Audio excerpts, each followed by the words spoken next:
My name is Barbara Voss and I'm 60 years old. At my son's restaurant, the one I quietly bankrolled for 6 years, his fiancée took the microphone in front of 90 guests and 2 food bloggers and said, with a smile that never once wavered, "The best gift Barbara could give us now is finally letting the grown-ups run this without hovering." Somebody's champagne flute clinked against a plate and stopped. My son studied the tablecloth. I set my glass down on the bar, walked out to the parking lot, and made 2 phone calls. What happened over the next 20 days is why that young woman wishes she'd chosen a different word than hovering. But first you should understand what my hovering had actually been paying for every single month for 6 years, because nobody in that restaurant that night, including my own son, had ever once asked me that question out loud.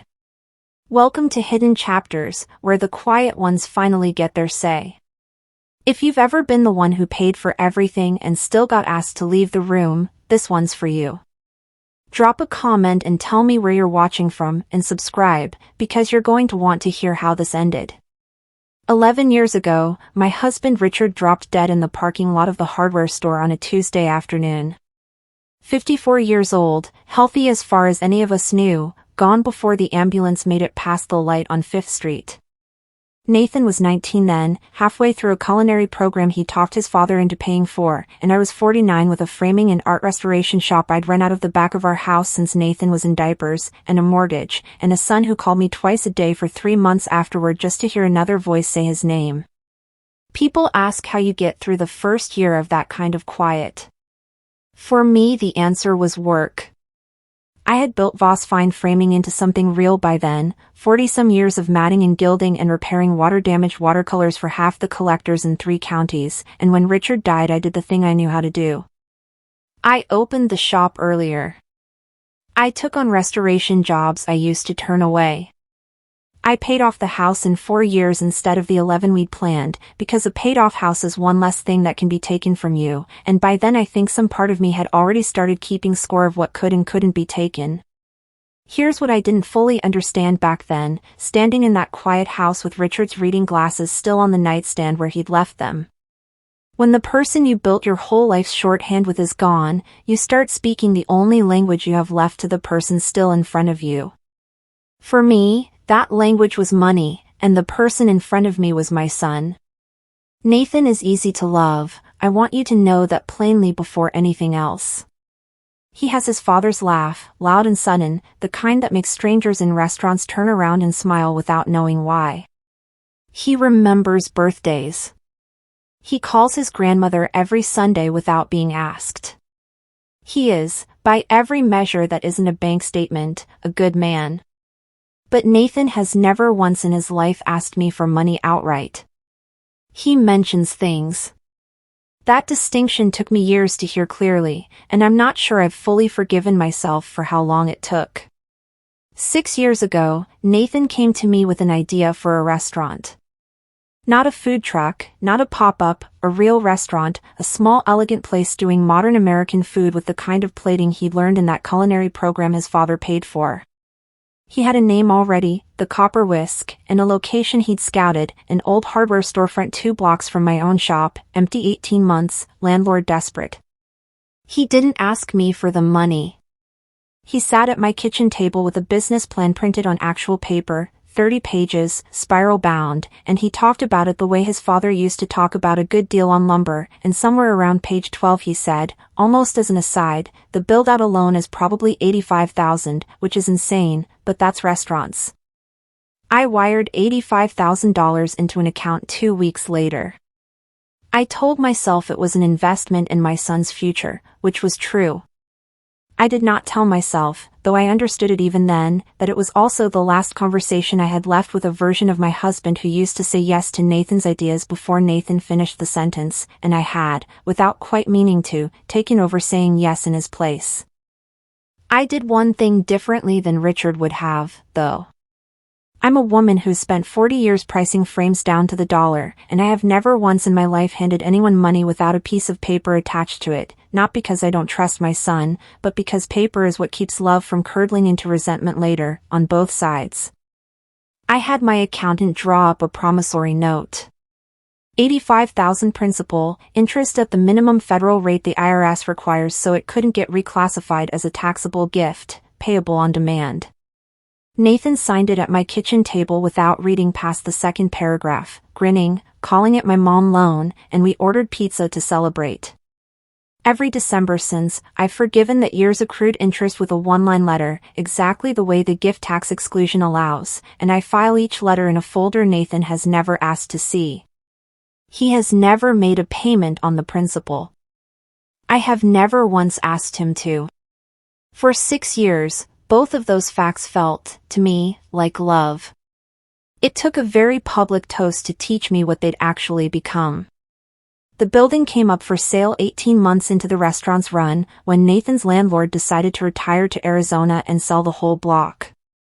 Nathan couldn't get financing, the restaurant was still finding its feet, his personal credit was thin, and no bank in the county was writing a commercial mortgage to a 30-year-old chef with 18 months of receipts. I bought the building outright. $410,000, cash, from Richard's life insurance and 30 years of a business I'd built with my own 2 hands, and I want to be clear that this was not sentimentality. I had just watched my son sink $85,000 into a build-out with no safety net beneath it, and I understood, the way you understand a hairline crack in old glass, that somebody in that family needed to be the one holding something solid. I told him plainly, "This is my building. You lease the restaurant space from me." $1,100 a month, when market rate on that block was closer to $3,500. He hugged me in the parking lot and called it mom rent, and moved his equipment in that spring, 5 years ago now. My framing customers thought I was generous to a fault. My sister Joan thought I was a fool who'd never see a dime of that building back in any form that mattered. They were both wrong, in a way, but I'll get to that, because what neither of them knew, what Nathan himself never knew, was what I did with the difference between $1,100 and $3,500 every single month. I opened a separate account the week he signed that lease, at the same bank branch where I've done business since before Nathan could walk. Every month, when his rent check landed in my business account, I moved $2,400, the gap between what he paid and what the space was actually worth, straight across into that quiet account, under his name, in a file I kept in the drawer beneath my cutting mat. 60 months. $2,400 a time.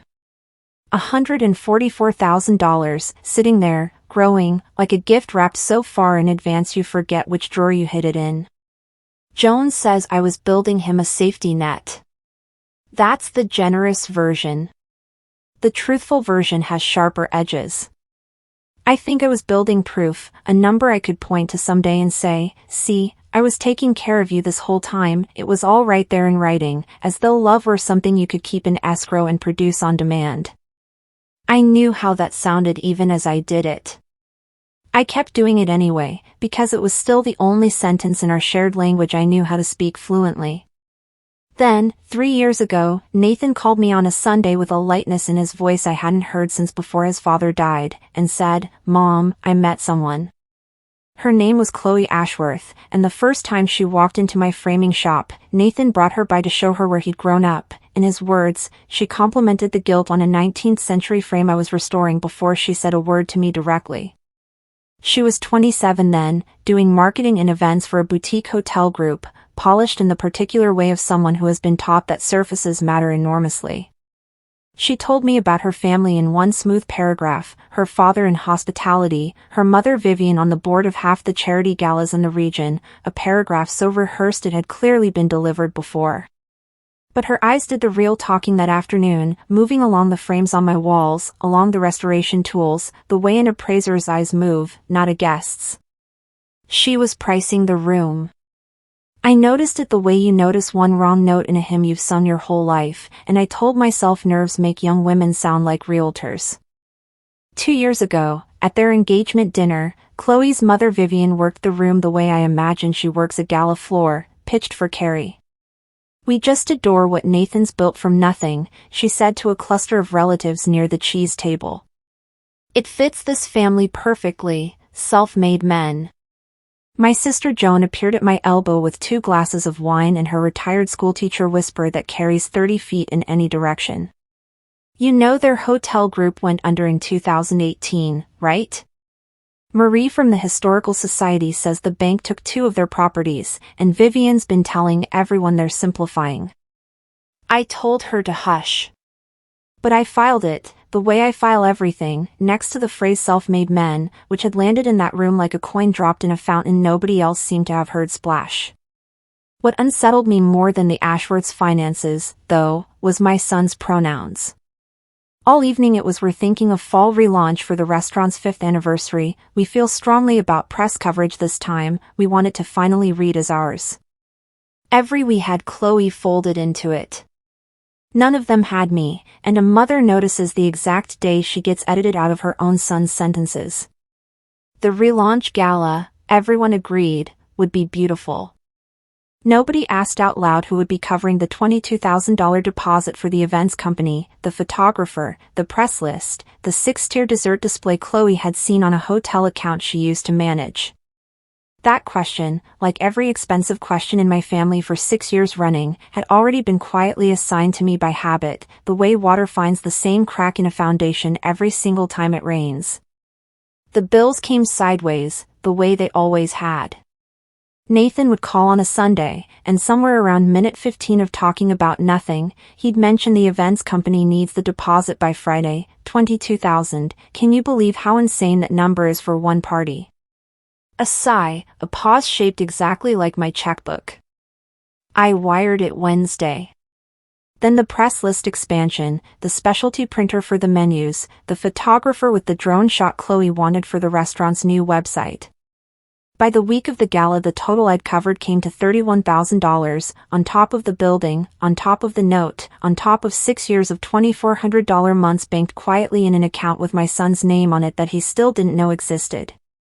3 weeks before the gala, I found the restaurant's new website live, with a page titled Our Story, written in what was unmistakably Chloe's voice.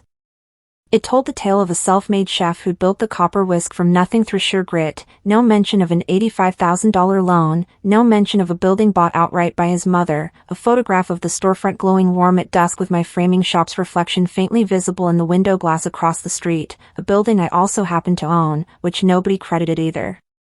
I called Nathan that night and told him the page needed correcting, that a story built entirely on omission was still, in my accounting, a form of fraud, even a gentle one.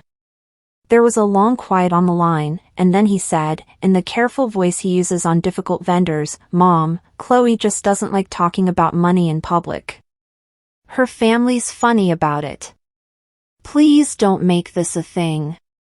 I held that sentence for 3 weeks on my own son's word, the way I'd held so many others before it. If you've ever sat on a truth to keep a family photograph smiling, tell me in the comments how long you carried yours. Make sure you're subscribed, because you're about to see exactly what carrying mine cost me. 10 days before the gala, my son came by the shop alone, which almost never happened anymore. He sat on the stool by my work table, circling for a good 20 minutes, the weather, whether I'd thought about taking a trip this year, whether I remembered a customer from years back, and I let him circle, because 30 years of pricing restoration jobs for nervous clients has taught me the ones who circle longest are carrying the heaviest ask. Finally he landed it. So Chloe and I were talking, and it would mean a lot, as sort of a wedding and anniversary thing combined, if you signed the building over to both of us. It's basically ours anyway, Mom. Basically ours. I let that word sit on the work table between us the way I let a bad appraisal number sit on a desk, not cruelly, just visible. Here's what I actually heard in that sentence, and I want you to hear it too. Not greed exactly. A script. My son does not say basically ours about a building he pays a third of market rent on unless someone has been saying it to him quietly, patiently, in the dark, for months. I told him the truth. Big paper gets done properly, after the gala, with an appraisal and a lawyer, not rushed between a press list and a dessert display. He nodded, relieved and disappointed at once, and drove back to the restaurant I owned, and I sat at my work table and made a different call entirely. My lawyer, Marilyn Cho, has handled my business affairs for 18 years and has the bedside manner of a woman who has seen every configuration a family can twist itself into. I laid it all out for her exactly as I've laid it out for you, the note, untouched at $85,000, the building, my name alone on the deed, the hidden account, $144,000 strong, meant as a gift I'd been planning to hand over quietly at exactly the right ordinary moment. And I told her what I wanted to do instead. A cashier's check for the full hidden account amount. The note, stamped forgiven in writing, my gift to them both. And a signed letter of intent to transfer the building properly after the gala, appraisal done right, the way Richard would have wanted it handled. All of it in a plain envelope, meant to be handed over quietly after the toasts, once the cameras had gone home and it could just be the three of us in a kitchen somewhere, the way gifts like that are supposed to be given. Marilyn asked the question she's paid to ask. And if the fiancée is what you think she might be? I looked out her office window for a long moment before I answered. Then I'd rather find out while my name is still on the deed, I said. But Marilyn, I want to be wrong. I carried that envelope for 10 days.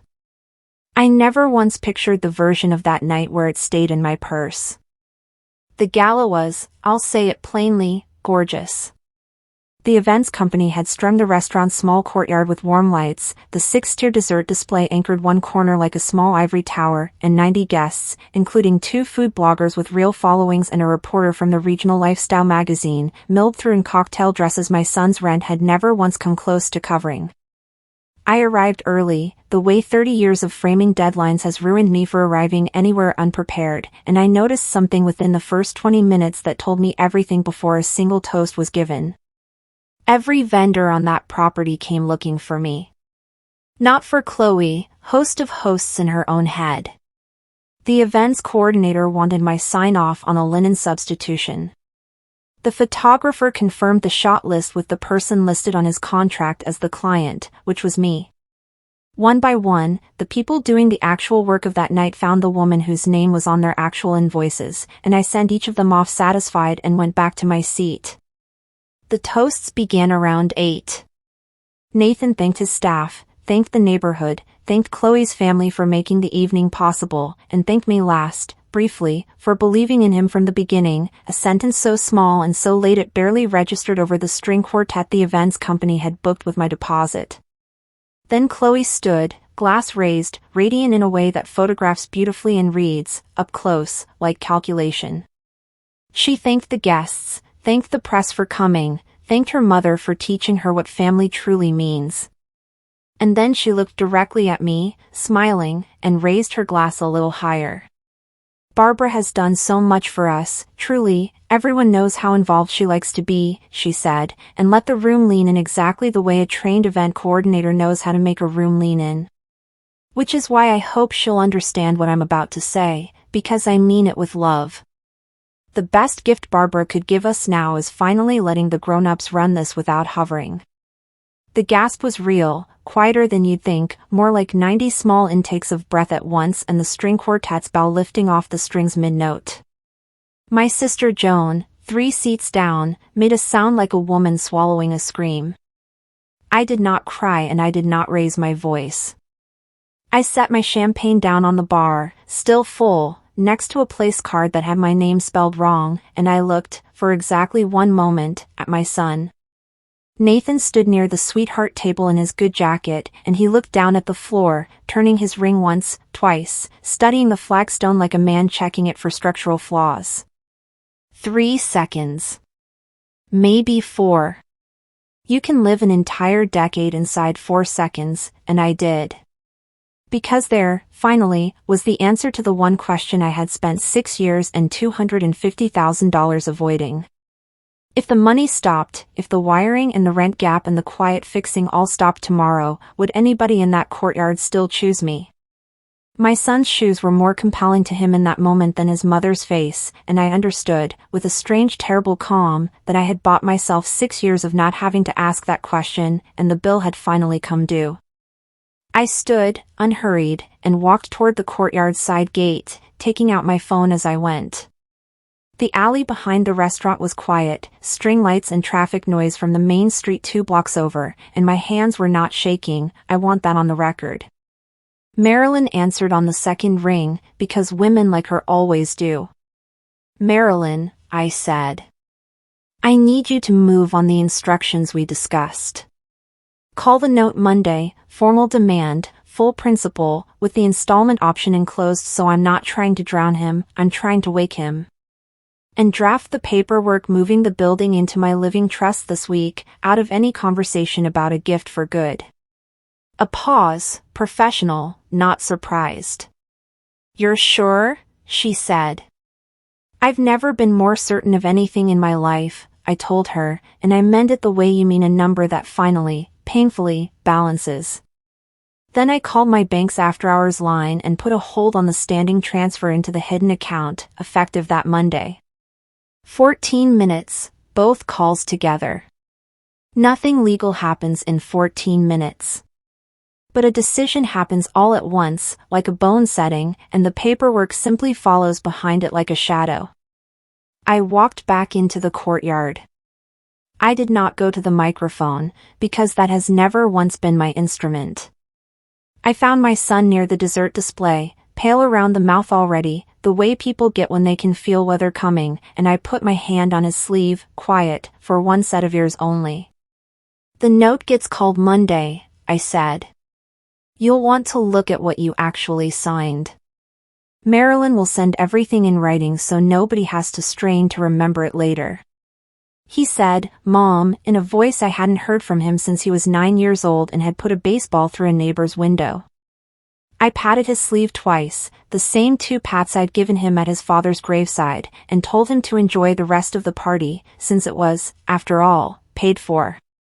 Then I found the events coordinator, settled the final balance due that night without a flicker, because the 90 guests in that courtyard had done nothing wrong, and my name, whatever the program said, was still the one that meant something on every invoice in that building.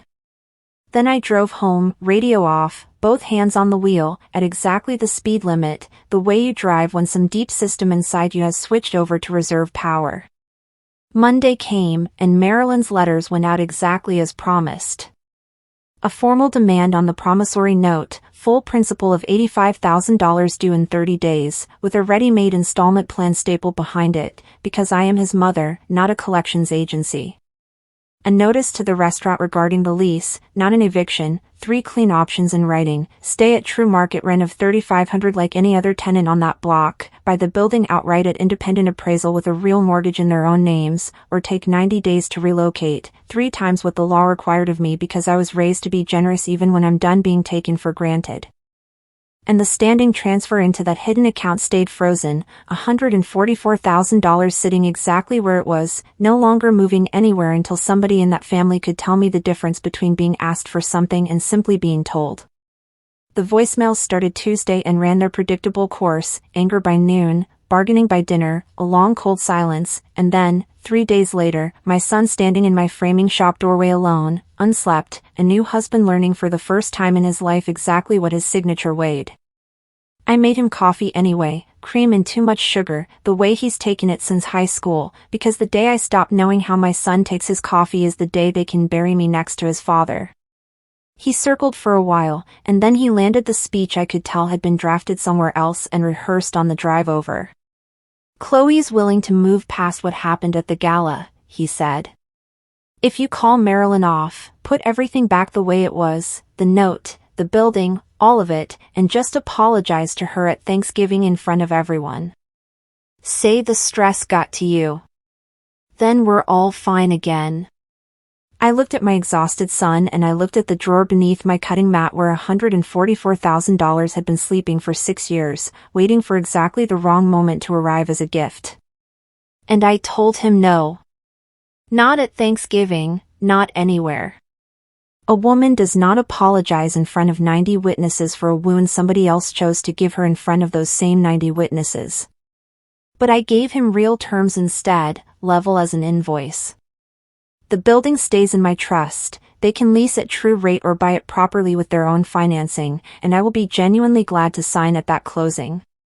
The note gets repaid on the installment plan already sitting in his mailbox, no interest games, the gentlest paper he'll ever be asked to honor. And the hidden account, I told him for the first time it existed at all, would stay frozen and untouched until the day he could look me in the eye and tell me the difference between paying me back and finally, for once, simply asking me for something honestly instead of mentioning it into existence. He left angry, and told me on his way out that I was going to end up alone, that Chloe would never forgive this. I let that land, because it was, after all, the exact bill I'd been avoiding for 6 years, arrived at last, fully itemized. Maybe, I said. But I'll be somebody's mother, not somebody's bank. My door works fine whenever you can tell the difference.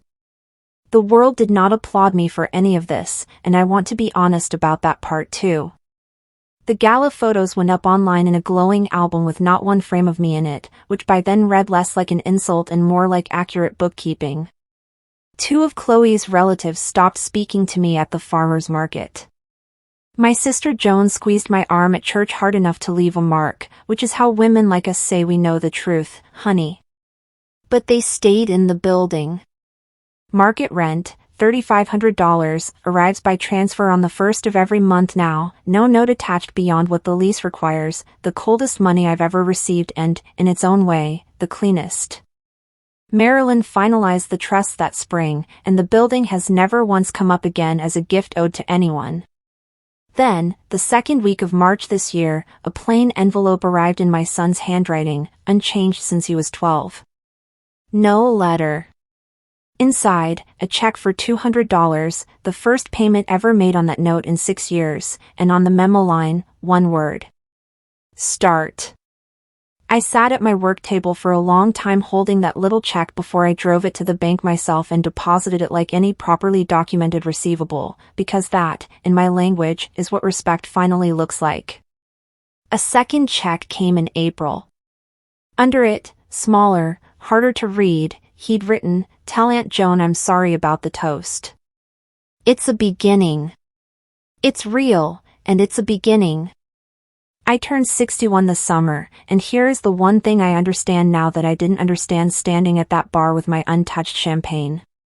If the only seat a family saves for you is the one your money keeps warm, stand up from it. You can fund a family for 6 years and still never once be asked what you actually needed, and anyone who forgets the difference between being useful and being loved was never counting you as family to begin with. They were only ever counting what you could be counted on for. That's my story. A toast that asked me to disappear as a gift. 14 minutes on a phone in an alley.